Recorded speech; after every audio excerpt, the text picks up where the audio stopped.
Stories and Documentary Network. In the dense, mist-shrouded jungles of northern Cambodia, a monumental city sleeps in silence. Its towering spires pierce the sky, mirrored in serene moats, as though daring the centuries to uncover its secrets.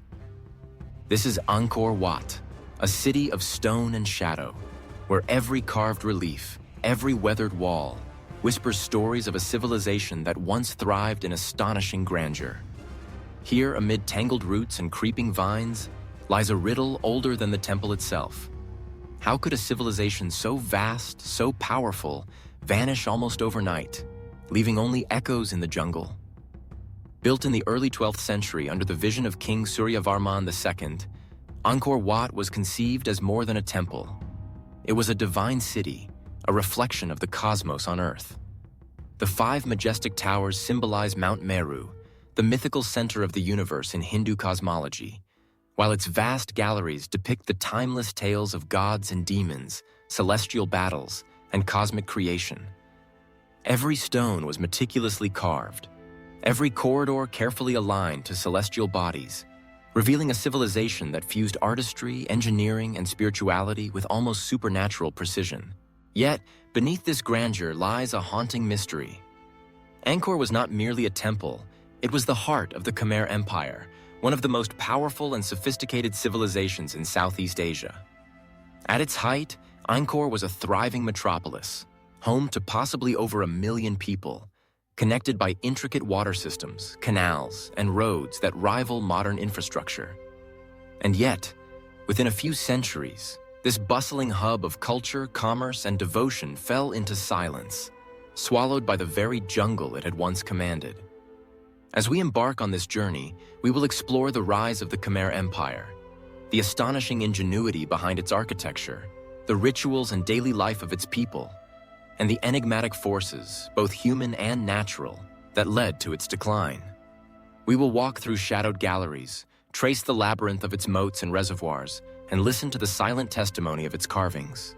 The story of Angkor Wat is not merely one of stone and empire, it is a story of ambition, faith, and mystery. And as we step deeper into its forgotten corridors, we begin to sense that Angkor's true secrets have yet to be revealed. Long before the first stone of Angkor Wat was laid, the lands of what is now Cambodia were a tapestry of forests, rivers, and scattered settlements. Amid this lush terrain, a new power began to stir in the 9th century. A power that would reshape Southeast Asia and leave a legacy that still echoes today: the Khmer Empire. Its story is one of ambition, divine kingship, and the relentless pursuit of grandeur, a story that culminated in the creation of the magnificent city of Angkor. It all began with King Jayavarman II, a visionary ruler who, in 802 CE, proclaimed himself Chakravartin, a universal monarch, on the sacred Mount Kulin. With this declaration, he not only claimed political sovereignty over the scattered principalities of the region, but also asserted a spiritual authority, presenting himself as a living god on earth. This intertwining of divine mandate and political power would become the hallmark of Khmer rule. Under Jayavarman II, the foundations of the empire were laid. Centralized governance, sophisticated irrigation systems, and a capital that would anchor the empire's growing ambitions. Successive rulers built upon this legacy, expanding territory through conquest, diplomacy, and marriage alliances. By the 11th century, the empire had grown into a formidable force, stretching from the Mekong Delta in the south to the mountains of present-day Laos and Thailand. It commanded a wealth of resources, controlled vital trade routes, and maintained armies capable of both defending its borders and projecting power across the region. Yet it was under King Suryavarman II, in the early 12th century, that the empire reached its zenith. A devout Hindu, Suryavarman II envisioned a capital that would not merely serve as a seat of government, but as a cosmic center, reflecting the universe itself. Angkor Wat, his magnum opus, was conceived as a symbolic mountain, rising from the earth to connect mortals with the divine. Every element of its design, from the sprawling moats that echoed the oceans of creation to the towering central spires, was a declaration of power, faith, and eternal legacy. The empire's wealth and sophistication were not limited to architecture. The Khmer civilization excelled in agriculture, mastering the complexities of water management with a network of reservoirs, canals, and dikes that allowed rice cultivation to flourish even during dry seasons. These hydraulic innovations supported a population that may have exceeded 1 million, making Angkor one of the largest cities in the medieval world. Such mastery over nature reflected not only practical ingenuity, but also a profound understanding of cosmology, integrating celestial cycles into the very heartbeat of urban life. Trade and cultural exchange further enriched the empire. Merchants from India, China, and beyond brought new ideas, luxury goods, and religious influences, blending them seamlessly with indigenous traditions. Artisans carved intricate bas-reliefs that narrated epic tales, while scholars and priests preserved knowledge, guiding both the spiritual and administrative life of the empire. The Khmer were builders, warriors, and visionaries. Yet they were also custodians of a civilization that balanced earthly power with celestial order. However, the rise of such a mighty empire also planted the seeds of future vulnerability. Expansion brought rivalries, both within and beyond the empire's borders. The reliance on intricate water management meant that environmental shifts could become catastrophic. And as the empire grew in wealth and complexity, maintaining unity among its vast territories would prove increasingly challenging. Even as Angkor Wat's foundations were being laid, the Khmer Empire stood at the pinnacle of human achievement, a civilization of unparalleled ambition and vision. But as with all great empires, the story of its rise carries with it the shadow of decline, a foreshadowing that the splendor we now marvel at would one day face its greatest tests. Standing before Angkor Wat, one is struck not merely by its scale, but by the meticulous harmony of its design. A harmony that transforms stone into poetry and architecture into a map of the cosmos. Spanning over 400 acres, it is the largest religious monument on Earth. Yet its true magnificence lies not in its size alone, but in the ingenuity, symbolism, and craftsmanship embedded in every inch. Angkor Wat is more than a temple. It is a statement, a celestial blueprint brought to life in sandstone. The temple was conceived as a microcosm of the universe, with the 5 central towers representing the mythical Mount Meru, home of the gods in Hindu cosmology.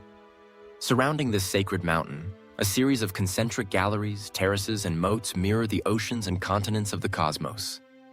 Every step along its raised causeways, every carved balustrade, guides the visitor through a spiritual journey, ascending from the earthly realm to the divine, from the mundane to the eternal. Transporting and assembling the stone blocks required nearly superhuman coordination. Most of the sandstone, quarried from the Kulin Hills over 50 kilometers away, was ferried along a network of canals, floated on barges, and hauled to the construction site using an ingenious system of ramps and levers. Each block, some weighing several tons, was meticulously carved and fitted with astonishing precision, leaving no mortar between the stones. The craftsmanship is so exact that even modern engineers marvel at the precision of these medieval builders. Inside the galleries, the walls come alive with bas-reliefs, epic narratives frozen in stone. The churning of the ocean of milk dominates one gallery, depicting gods and demons tugging on the great serpent Vasuki to extract the elixir of immortality. Other friezes recount tales from the Ramayana and Mahabharata, showing gods and heroes locked in celestial conflict. These carvings are not mere decoration. They are portals into the spiritual and cultural consciousness of the Khmer Empire, offering a glimpse into the myths, beliefs, and values that shaped a civilization. Angkor's genius extended beyond artistry to urban planning and engineering. The city was crisscrossed by an intricate water management system, including reservoirs, moats, and canals, designed to control seasonal flooding, support agriculture, and sustain a vast population. Some of these reservoirs, known as bas-reliefs, could hold millions of cubic meters of water, reflecting not only functional ingenuity but also symbolic representation of the cosmic oceans. The ability to manipulate water at this scale demonstrates a deep understanding of hydraulics, geography, and societal logistics, an achievement rivaling modern engineering. The temple's layout itself is a study in astronomical alignment and symbolism. The central towers align with the cardinal points, while corridors and staircases correspond to celestial events, such as equinoxes and solstices. Every axis, every angle, was chosen with purpose, transforming Angkor Wat into a living calendar and a sacred compass. It is a place where mathematics, astronomy, and theology converge, where stone becomes a vessel for divine order. Yet despite its grandeur, the architecture also bears witness to human struggle. Laborers, artisans, and masons, numbering in the tens of thousands, worked for decades to bring the vision to life. Each carving, each ramp, each tower represents countless hours of toil, human ambition cast in stone. Angkor Wat is a monument not only to gods, but to the hands and minds of those who built it. A civilization's devotion etched permanently into the earth. Beyond Angkor Wat itself, the surrounding city of Angkor reveals the Khmer mastery of urban design. Roads and causeways radiated from the central temple, connecting smaller temples, markets, and residences. Canals provided both transportation and irrigation, ensuring the city thrived even during harsh seasonal changes. In this way, the Khmer created not just a temple, but a living, breathing metropolis, where the spiritual, civic, and practical intertwined seamlessly. However, the very water systems that sustained the empire also harbored seeds of vulnerability.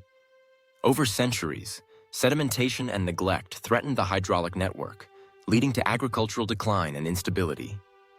Nature, once tamed, would eventually reclaim parts of the city, a reminder that even the most magnificent human creations are subject to time and the forces of the natural world. The architectural marvels of Angkor Wat are more than stone and sand. They are a testament to human vision, ingenuity, and devotion. They speak of an empire that sought to capture the cosmos in earthly form, to immortalize a civilization's faith, power, and artistry. Yet, as we marvel at these towers, galleries, and reservoirs, we are left with a lingering question. How could a city so ingeniously designed, so carefully planned, fall into silence and decay? The answers lie in the mysteries we are about to explore. To walk through the corridors of Angkor Wat is to step into a world where the divine and the mundane are inseparably intertwined. Religion was the very heartbeat of the Khmer Empire, shaping its politics, its art, and the daily existence of its people. The city itself was conceived as a sacred landscape, a terrestrial reflection of the heavens, where kings ruled not merely as monarchs, but as divine intermediaries between gods and mortals. Angkor Wat was originally dedicated to Vishnu, one of Hinduism's most powerful deities, embodying preservation and cosmic order. The temple's design, symbolic carvings, and vast galleries were not only devotional acts, but also expressions of the king's divine authority. In the eyes of the Khmer, the king was more than a ruler. He was a living god, the earthly embodiment of cosmic power. His actions, rituals, battles, and governance were thought to maintain the balance of the universe itself. Daily life in the city revolved around religion and ceremony. Priests and monks oversaw complex rituals, offering prayers, incense, and sacrifices to ensure prosperity and spiritual favor. Festivals and processions punctuated the calendar, transforming Angkor into a vibrant stage where devotion and spectacle intertwined. Temples served as centers of learning, healthcare, and social organization, reinforcing the intertwining of faith and civic life. Yet the Khmer Empire was far from a purely spiritual society. Beneath the grandeur of palaces and temples lay a bustling civilization of artisans, farmers, laborers, and merchants. Farmers tilled the rice paddies that fed the city.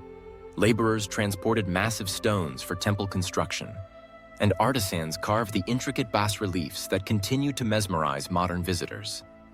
Trade with China, India, and other regions brought exotic goods and ideas, influencing daily life and enriching the cultural tapestry of the empire. Art and culture flourished alongside devotion. Dancers performed sacred and courtly dances, often recounting myths and legends in fluid, hypnotic movements. Music played on drums, gongs, and xylophones, echoed through temple courtyards, blending the spiritual and aesthetic into one immersive experience. Literature and scholarship thrived, with inscriptions and manuscripts preserving the empire's myths, history, and religious knowledge. Religion also shaped architecture beyond Angkor Wat. Smaller temples, shrines, and stupas were scattered throughout the city, each a focal point of devotion and community life. Water management systems were imbued with sacred symbolism, as berets, large reservoirs, and canals mirrored cosmic oceans and rivers, emphasizing the inseparable bond between survival, agriculture, and spiritual order. Despite the elegance of the city, life was not without hardship. Laborers and peasants worked tirelessly under harsh conditions, sustaining the opulence of temples and palaces. Social hierarchies were rigid, and the disparity between the elite and common folk was profound. Yet, even amidst toil, the Khmer people found expression through artistry, ritual, and communal life, weaving a culture that was both resilient and deeply spiritual. Religion was not static in Angkor, it evolved. By the late 12th and 13th centuries, Buddhism began to gain prominence, gradually blending with existing Hindu practices. This transformation reflected broader societal changes, influencing governance, philosophy, and artistic expression. Temples adapted, statues were added or altered, and rituals evolved, demonstrating the empire's capacity for both continuity and innovation. In essence, the daily life of Angkor was a dance between faith, survival, and expression. The Khmer people lived in a civilization where the divine was tangible, where the cosmos was mirrored in stone and water, and where every action, from planting rice to performing sacred rites, was infused with meaning. Yet, this harmony of culture, religion, and urban sophistication was not immune to the challenges of time, environment, and conflict. Even as temples flourished and rituals persisted, shadows of tension began to emerge, pressures that would eventually test the resilience of this extraordinary civilization. The story of Angkor's cultural brilliance is inseparable from the mysteries of its eventual decline. Beneath the grandeur of Angkor Wat and the brilliance of the Khmer Empire lay a fragile web of power, stretched taut by internal pressures and external threats. For all its sophistication, the empire was not immune to the forces that test even the mightiest civilizations. Rival kingdoms, political intrigue, and the relentless hand of nature. The story of Angkor's decline is as much a tale of these pressures as it is of human ambition and ingenuity. To the west, the Ayutthaya kingdom, emerging in what is now Thailand, became a formidable rival. Tensions simmered over territorial disputes, control of lucrative trade routes, and regional supremacy. By the mid-14th century, these tensions erupted into open conflict. In 1353, Ayutthaya forces launched their first major assault on Angkor, briefly capturing the city and demonstrating that even the grandest fortress could be vulnerable to well-coordinated invaders. Though the Khmer later reclaimed their capital, the repeated attacks left scars, both physical and psychological, on the empire. Internal strife compounded the empire's external challenges. Power within Angkor was highly centralized, but succession disputes and rival factions within the royal court often destabilized governance. The rise of Buddhism added a new layer of complexity. As the religion gained followers, it gradually shifted the ideological foundations of the monarchy, altering traditional power structures that had long been based on Hindu divine kingship. These religious and political shifts introduced ideological tension, subtly undermining the cohesion of the state. Environmental pressures further strained the empire's resilience. Angkor's extensive network of canals, reservoirs, and dikes, once celebrated as a marvel of engineering, was both a strength and a potential weakness. Over time, sedimentation, erosion, and shifting water flows compromised this delicate system, causing irregular flooding and droughts. Rice production, the lifeblood of the empire, became unpredictable, leading to food shortages and social unrest. Even the most sophisticated civilization can be humbled by nature, and Angkor was no exception. The empire's vast population also created challenges of logistics and resource management. Supporting perhaps over 1 million people at its peak required extraordinary coordination. Failures in distribution, coupled with the pressures of maintaining monumental constructions, placed a heavy burden on the populace. Labor was exacted through corvée systems, demanding immense physical toil from farmers and artisans alike. While these systems built Angkor's architectural marvels, they also sowed seeds of discontent among the workforce, weakening the social fabric over time. Trade and diplomacy, once sources of prosperity, occasionally became sources of tension. Neighboring states and distant merchants brought not only goods and ideas, but also competition, envy, and the occasional military threat. The Khmer Empire, despite its power, was never isolated. It existed in a web of regional politics where alliances shifted and rivalries could erupt without warning. By the early 15th century, the combination of external invasions, internal divisions, and environmental stress created a perfect storm. Angkor, once a thriving metropolis, was increasingly vulnerable. Its defenses, both human and hydraulic, were being tested to the breaking point. The very ingenuity that had enabled the empire to flourish now became part of its fragile equilibrium. A delicate balance between splendor and vulnerability, order and chaos.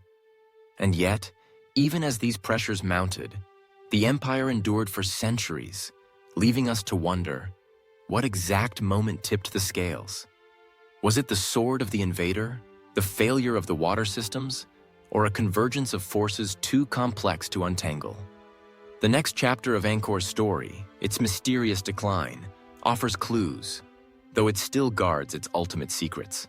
For centuries, Angkor Wat and the sprawling city around it symbolized the pinnacle of human achievement. Yet by the early 15th century, this once mighty civilization began to falter. The Khmer Empire, which had commanded vast territories, mastered monumental architecture, and engineered sophisticated hydraulic systems, gradually retreated into silence. The reasons behind this decline remain a puzzle that continues to captivate historians, archaeologists, and explorers alike. Traditional accounts tell of the Ayutthaya invasion in 1431, when Khmer forces were defeated and the capital ultimately abandoned. King Phonhea Yat fled to the south, first establishing Basan and later Phnom Penh as new centers of power. In this narrative, Angkor's fall appears sudden and catastrophic, a dramatic conquest that ended the empire's dominance. Yet the archaeological record paints a more intricate picture. Evidence suggests that decline had been slow and multifaceted, a process unfolding over decades, even centuries, rather than a single catastrophic event. Environmental pressures played a critical role. Angkor's city planners had created a network of reservoirs, canals, and dikes that transformed the region into a thriving agricultural heartland. However, sedimentation, deforestation, and shifts in rainfall patterns began to disrupt this delicate balance. Prolonged droughts, followed by periods of intense flooding, undermined the rice fields that sustained the population. Crop failures would have caused economic instability, famine, and social unrest, eroding the foundations of the empire from within. Political and societal factors compounded these environmental stresses. Successive kings faced challenges in maintaining control over a vast and diverse population. Corruption, succession disputes, and the growing influence of Buddhism gradually shifted the ideological framework that had sustained the empire's centralized authority. The divine kingship that had legitimized Suryavarman II's grand vision was no longer an unassailable symbol, leaving rulers increasingly vulnerable to both internal dissent and external threats. Trade, once a source of prosperity, also faltered. As regional powers like Ayutthaya and Champa rose, they diverted commerce away from Khmer centers, weakening the economic base that had supported monumental construction and urban life. The once vibrant city of Angkor, bustling with artisans, merchants, and pilgrims, began to lose its vitality, its streets and reservoirs falling into disuse. Yet the mystery deepens. Archaeologists have found evidence suggesting that some parts of Angkor were still in use centuries after its supposed abandonment. Temples continued to be maintained, inscriptions recorded rituals, and Buddhist monks lived among the ruins. This continuity hints at a complex, layered decline, one where the physical city may have been partially abandoned, yet spiritual and cultural life persisted. The decline of Angkor is thus not a tale of sudden destruction, but of a slow, inexorable unraveling. It is a story where nature, politics, religion, and economics converged, slowly eroding even the mightiest of empires. And yet, despite its fading power, Angkor Wat itself endured, its towers still rising above the jungle canopy, its stone carvings whispering stories of a civilization that defied time. As we peer into this enigmatic decline, the questions multiply. Was it the fickle hand of climate that sealed Angkor's fate? Or the ambitions and failures of men? Did the empire collapse, or did it transform, leaving behind its monuments as silent witnesses to a civilization that once commanded the world around it? The answers remain elusive, hidden within the ruins and the shadows, waiting for those willing to seek them. The silent corridors of Angkor Wat and the overgrown streets of its surrounding city are more than monuments. They are a historical archive, patiently waiting to reveal the secrets of the Khmer Empire. Archaeology has become the key to unlocking these mysteries, bridging centuries and giving voice to a civilization that once thrived in astonishing sophistication. Every artifact, inscription, and architectural fragment tells a story, slowly reconstructing a world that vanished beneath the jungle canopy. One of the most significant breakthroughs in understanding Angkor has been the study of stone inscriptions and bas-reliefs. The walls of temples and galleries are covered with thousands of characters, documenting royal decrees, religious rituals, and historical events. These inscriptions illuminate the reigns of kings, the construction of monumental projects, and the lives of both elites and commoners. In particular, the inscriptions at Angkor Wat detail the devotion of King Suryavarman II, his campaigns, and his vision for a city that mirrored the cosmos. Bas-reliefs, meanwhile, depict epic mythologies, celestial battles, and intricate scenes of daily life, serving as both artistic masterpieces and historical records. Excavations across Angkor have revealed urban infrastructure that rivals modern engineering. Archaeologists studying the extensive network of canals, moats, and reservoirs, known as barays, have reconstructed the sophisticated hydraulic systems that supported agriculture and sustained a population of over 1 million people. These studies reveal the Khmer mastery of water management, where reservoirs were carefully aligned with seasonal flows, distributing water to rice paddies and regulating floods. Such evidence demonstrates not only technical skill, but also an intimate understanding of the environment, vital for a civilization reliant on both rainfall and river systems. Recent technological advances have also transformed our understanding of Angkor. LiDAR, light detection and ranging surveys, for example, have pierced through the dense jungle, revealing a hidden metropolis beneath the canopy. These scans uncovered tens of thousands of previously unknown structures, houses, temples, roads, and irrigation channels, confirming that Angkor was far more extensive than anyone had imagined. The scale of the city challenges previous assumptions, portraying a civilization of staggering complexity and organization. Artifacts recovered from excavation sites provide further insights into daily life. Ceramics, tools, jewelry, and religious objects suggest a society rich in trade, artistry, and ritual practice. Items from India, China, and beyond indicate extensive trade networks, while locally crafted objects highlight the skill of Khmer artisans. These material remnants reveal a culture that was both cosmopolitan and deeply rooted in local traditions, a society where practical ingenuity met spiritual devotion. Even the patterns of decay offer clues. Analysis of sediment layers and soil composition provides evidence of environmental changes such as periods of drought and flooding, which may have contributed to the empire's gradual decline. Archaeologists have linked these changes to disruptions in agricultural production, supporting theories that environmental stress was a critical factor in Angkor's abandonment. Yet despite centuries of study, many mysteries remain. Hidden tunnels, cryptic carvings, and unexplored temple chambers suggest that Angkor still holds secrets, waiting to be discovered. Every archaeological advance deepens our understanding while simultaneously reminding us of the gaps in knowledge, the shadows in which the full story of the Khmer Empire continues to hide. Through the patient work of archaeologists and historians, the ruins of Angkor are no longer silent. They speak of ambition, faith, ingenuity, and resilience. They testify to a civilization that achieved extraordinary heights and invite us to contemplate the forces, both human and natural, that shaped its destiny. As we piece together these fragments, we are drawn ever closer to answering the eternal question: what truly caused the fall of Angkor, and what can this lost civilization teach us about the fragility and brilliance of human achievement? Even after centuries of study, Angkor Wat continues to guard its deepest secrets. While archaeology has illuminated much about the Khmer Empire, it has also revealed gaps, anomalies, and enigmas that defy conventional explanations. Scholars, explorers, and theorists have long speculated about the hidden truths of this ancient city, from secret tunnels and advanced engineering to lost knowledge that might forever elude human understanding. One enduring mystery lies beneath the temple itself. Some researchers have proposed the existence of hidden chambers and tunnels beneath Angkor Wat, potentially used for ritual purposes, royal burials, or even as secret storage for sacred relics. Despite decades of excavation and scanning, no definitive evidence has been found, but the tantalizing possibility persists.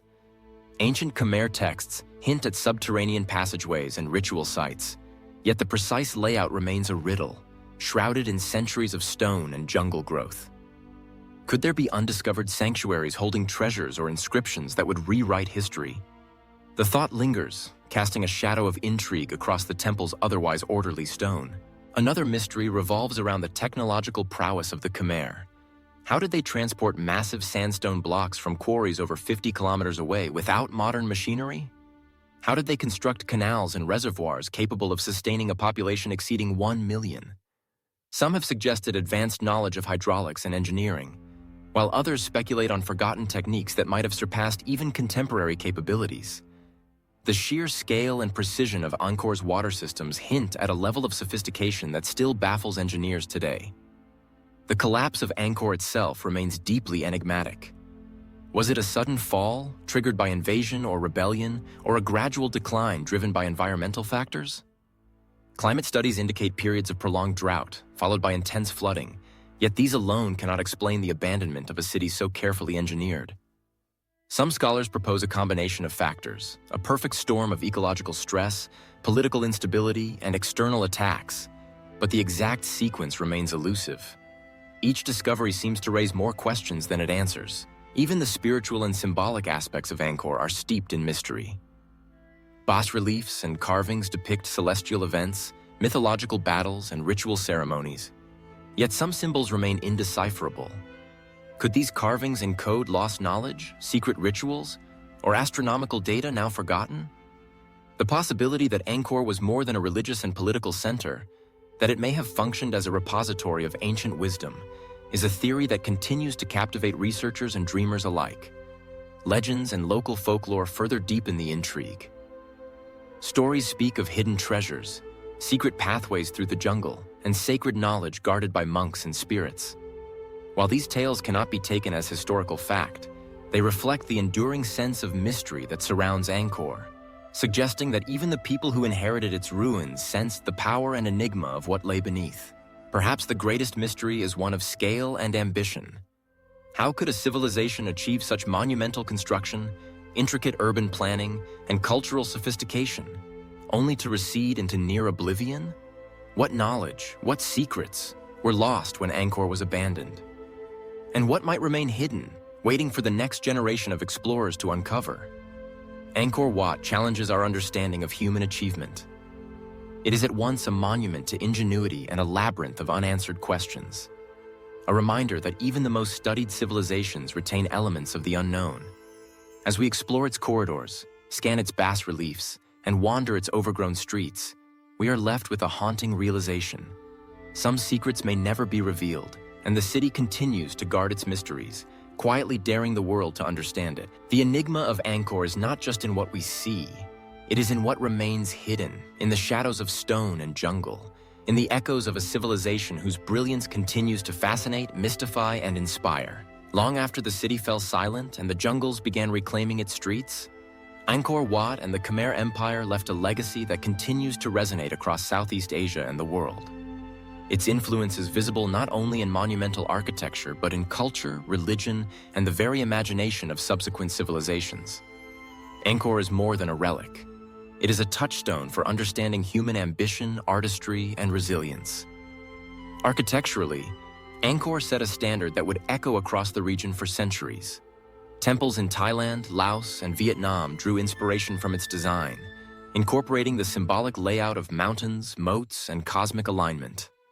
The integration of urban planning, water management, and religious symbolism became a blueprint for Southeast Asian city building, demonstrating that functional infrastructure and spiritual purpose could coexist in harmony. Angkor's monumental scale also influenced rulers for generations, shaping their perception of what a capital should represent: power, divinity, and cosmic order embodied in stone. Culturally, the Khmer Empire's artistic and religious achievements became foundational to the region. The fusion of Hinduism and later Buddhism informed local traditions, rituals, and festivals. Dances, music, and literature originating in Angkor resonated far beyond its borders, influencing courtly culture across Southeast Asia. Even today, traditional Khmer dances, storytelling, and spiritual practices carry echoes of the empire's ceremonial life, bridging the past and the present in living tradition. The spiritual and symbolic power of Angkor Wat itself has transcended history. As a UNESCO World Heritage Site, it attracts millions of visitors annually, captivating the world with its intricate carvings, soaring towers, and serene moats. Its image has become synonymous with Cambodia's national identity, appearing on currency, flags, and cultural celebrations. Beyond its tangible influence, Angkor serves as a timeless reminder of human creativity and devotion, inspiring architects, artists, historians, and travelers to reflect on the heights civilizations can reach. Yet perhaps its greatest influence is in the mystery it continues to evoke. Angkor Wat challenges our understanding of ancient ingenuity and endurance, prompting questions about human ambition, the rise and fall of civilizations, and our place in the unfolding story of history. Its ruins are a testament that even in silence, a civilization can speak volumes, inviting generations to explore, wonder, and imagine. Angkor's legacy is thus both concrete and ethereal, carved in stone, rooted in culture, and lingering in the collective imagination. A civilization whose brilliance continues to inspire and intrigue, even as its ultimate secrets remain hidden beneath the shadows of the jungle. As the sun sets over the towers of Angkor Wat, painting the ancient stones in a golden glow, one cannot help but feel the weight of centuries pressing softly against the mind. The city, once a bustling metropolis of devotion, politics, and artistry, now stands in silent testimony to the ingenuity and ambition of the Khmer Empire. Its moats reflect not only the sky, but the enduring questions that surround a civilization whose rise and fall continue to fascinate the world. Angkor Wat is more than a monument. It is a mirror of human possibility. The Khmer carved into stone a vision of the cosmos, a manifestation of divine kingship, and a testament to the boundless capacity for imagination. Yet the very forces that made the empire great, its complexity, its dependence on environmental mastery, and the ambitions of its rulers, also contained the seeds of vulnerability. Nature, politics, and the passage of time conspired to silence a civilization that had once reached the heights of human achievement. Even in its decline, Angkor's spirit persisted. Temples continued to be revered, rituals endured, and knowledge, though partially lost, seeped into the cultures of Southeast Asia. The city's remnants, gradually reclaimed by the jungle, became both a symbol of impermanence and a beacon of human endurance. In every bas-relief, every water channel, and every fallen stone, the whispers of a civilization lost yet never forgotten remain palpable. Modern archaeology, technology, and scholarship have illuminated much, yet the mysteries of Angkor remain tantalizingly out of reach. Hidden tunnels, undeciphered symbols, and questions of climate, conquest, and societal collapse keep the story alive, inviting us to ponder the fragility and brilliance of civilizations. Angkor teaches us that even the greatest achievements are impermanent, that the rise and fall of empires are often as enigmatic as the people who built them, and that history is a living dialogue between past and present. As we depart from the silent corridors and shadowed galleries, we carry with us the lessons of Angkor Wat. It is a city that embodies both triumph and fragility, wisdom and mystery. Its legacy endures not merely in stone or text, but in the imagination, inspiring awe, curiosity, and reverence for human achievement. Angkor Wat, in all its grandeur and secrecy, remains a haunting echo of a lost civilization, reminding us that while time may erase empires, the wonder they create resonates across the ages.